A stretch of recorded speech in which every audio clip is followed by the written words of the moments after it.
It was May 10th, Mother's Day, 1998.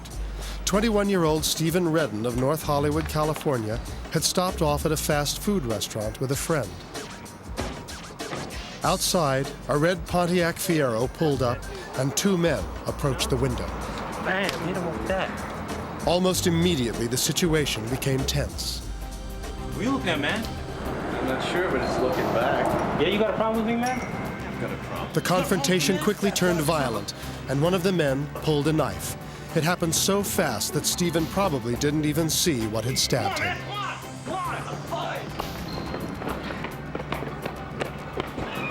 The two men jumped in their car and sped out of the parking lot. Moments later, Stephen collapsed on the ground and died. Eyewitnesses at the scene were detained and questioned by LAPD detective Ron Vega. None of them actually saw a knife, but they did describe in detail what these suspects looked like that got into the red Fiero, and were all on target as far as which way the vehicle went after this crime ended. A composite drawing of the suspect was released, but the biggest break in the case came from the killer's distinctive red car. Their search came up with a perfect match, a 19-year-old auto mechanic named Cesar Quintero. The police wasted no time in putting him under arrest. They handcuffed me and searched me. They took me inside the living room, where they searched the whole house. I was handcuffed in the middle of the living room for about an hour. Come on, let's hear it. Look, man, like I told you before, I was at my mother's house. I told him I stayed home, you know, celebrated Mother's Day. We had a barbecue for her and stuff. That was my alibi. We got a composite drawing. But the police weren't buying his story. You gotta give me something else besides your mom's cooking chicken for you. Number one, he drove a red Fiero. Number two, he looked exactly like the composite sketch. And if that weren't enough, the police found a collection of knives in Cesar's bedroom. They counted 17 knives. Made me get more scared. I told them, those are my dad's knives, you know? Go talk to him. And they kind of didn't believe me. One of the knives was the right size and shape to have inflicted the fatal wound. Several knives in the end. The knife had a curve to the tip of it, like a linoleum knife, and it was probably about 5 inches in length. 1, 2, 3 strikes, you're out. Despite all the evidence against him, Detective Vega put off arresting Cesar. We had enough to arrest him on, but something deep inside told me that this didn't set well with me. The police confiscated his shoes and clothes and anything else that might be crime-related. Cesar was left stunned by the charges against him. When we bagged and tagged the physical evidence, we will analyze this and... I was just thinking, why me? It would take a miracle to convince the police he was innocent. The conclusion, When It's a Miracle, continues.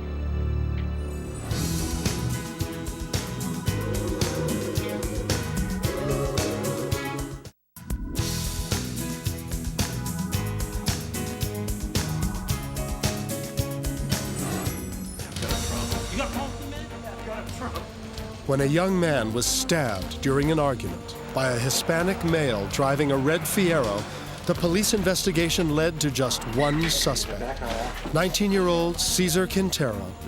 Cesar's alibi was weak, and a search of his home uncovered an arsenal of knives. It was only a matter of time before he would be charged with the murder. I was just thinking, why does all this stuff have to happen to me? Of all the people, I've been a good person. I was praying a lot, and I just trying to get closer to God, trying to get understanding.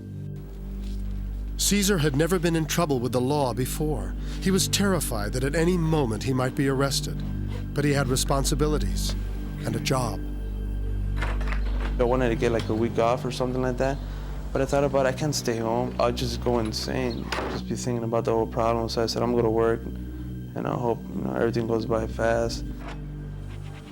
Cesar worked 5 days a week at an auto servicing center, but nothing could take his mind off the uncertain future he faced. I thought my life was over.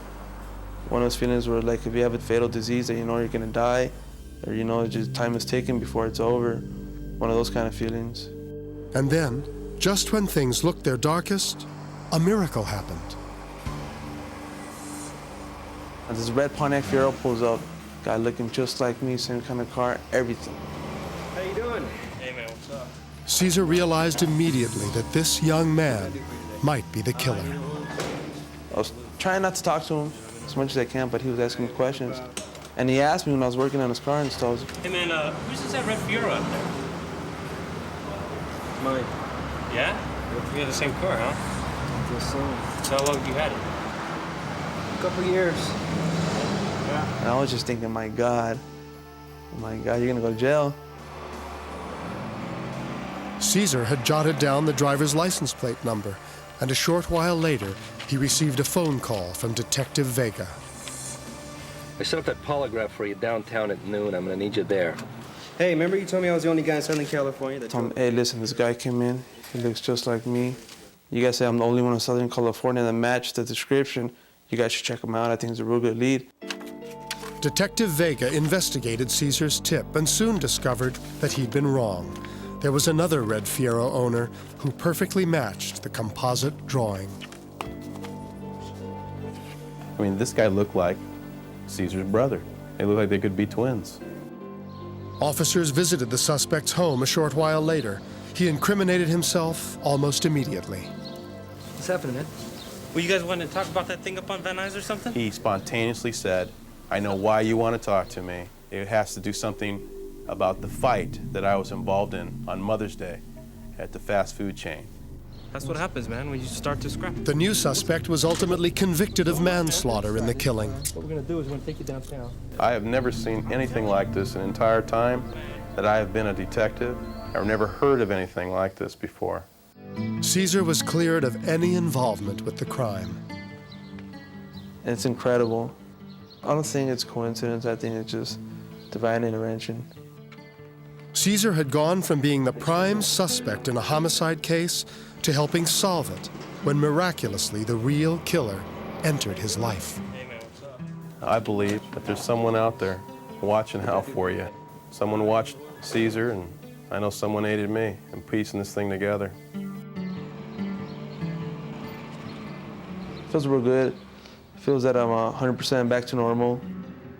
This experience has strengthened my faith, and I do believe in miracles. I do believe in them a lot now. Cesar's story has an even happier ending than the one you've just seen, and he's going to join us now to tell us all about it. Hey there, how you doing? I'm doing very good, Richard. How you doing? I'm doing just fine, but I am really intrigued about what happened to you. How did you feel when that guy suddenly drove into the shop? Were you nervous? Really nervous. In fact, I don't know how I even pulled it off. I even talked to him without breaking down and just telling him something, you know, you criminal or you are. Yeah, but you played it out perfectly. It was hard. I couldn't believe myself, but I kept it cool. Well, did you keep your cool when the city council voted to give you a reward for turning in the real killer? I was really surprised. That was another thing. I just can't believe that either. Out of nowhere, a reward. I never believed that. How much did they give you? It was for $25,000. Whoa, that's really terrific. What are you going to do with it? Well, part of it I invested in for my future, my school, my tuition, and then, you know, just living life better. Well, did you treat yourself to anything? Bought a different car, and I don't drive the same car no more. Yeah, well, I can certainly understand that. Let's hope this new one doesn't get you into any serious trouble. Thanks for joining us. Good night. Okay, bye, Richard.